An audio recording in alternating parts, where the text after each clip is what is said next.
Hello and welcome to my YouTube channel Saur education को स्वागत है।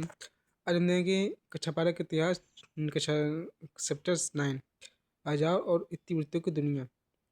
इतिवृत्ति क्या होती है आगे देखते हैं। इतिवृत्ति क्या है? इतिवृत्ति वे ऐतिहासिक ग्रंथ है जिन्हें दरबारी इतिहासकारों ने लिखा है। इनका उद्देश्य राजा की प्रशंसा, उनके शासन को वैध ठहराना, राज्य की नीतियों को बढ़ाना। फारसी इतिहास लेखन। मुगल काल में इतिहास फारसी भाषा में लिखा जाता था। मुगल काल में इतिहास फारसी भाषा में लिखा था। प्रमुख इतिहासकार और ग्रंथ अब्दुल फजल थे। इनका है अकबरनामा, आईन अकबरी, जियाउद्दीन बरनी, तारीख फिरोजा शाही। बाबर का है बाबरनामा, बाबर ने लिखा था बाबरनामा। गुलबदन बेगम ने लिखा था हुमायूं नामा। राजाओं की छवि निर्माण। इतिवृत्ति में राजाओं को न्यायप्रिय, ईश्वर का प्रतिनिधि, शक्तिशाली और वीर बताया गया है। चित्रकला और वर्ण का प्रयोग हुआ है। इतिहास और सत्ता का संबंध। इतिहास लेखन सत्ता के नेतृत्व में था। इतिवृत्ति शासन व्यवस्था का दृष्टिकोण दिखाते हैं। आम जनता की आवाज कम मिलती है। इतिवृत्ति की सीमाएं। इतिवृत्तियों की सीमाएं क्या थी? पक्षपातपूर्ण था, अतिशयोक्ति थी, गरीब और स्त्रियों को कम उल्लेख है। गरीब और स्त्रियों के कम उल्लेख के विद्रोहों को दबाकर दिखाया गया। कुछ क्वेश्चन देख लेते हैं।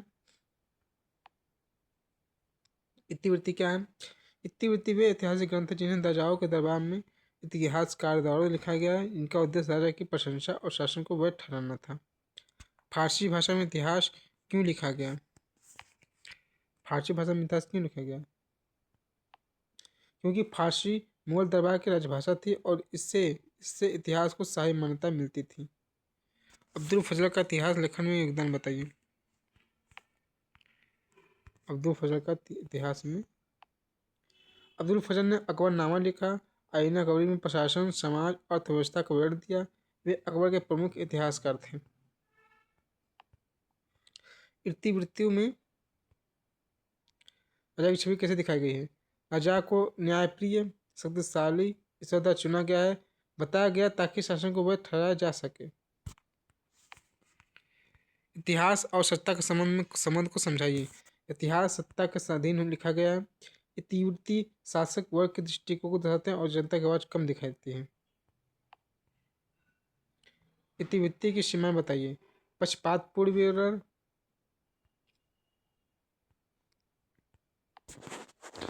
अतिशयोक्ति, आम जनता की अपेक्षा, विद्रोह ग्रंथ रूप में दिखाया गया है।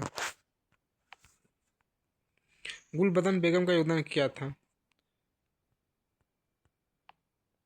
गुलबदन बेगम ने हुमायूं नामा लिखा जिसमें हुमायूं के जीवन और मुगल परिवार का वर्णन है। आज के लिए इतना ही। मिलते हैं अगले वीडियो में। तब तक के लिए नमस्ते।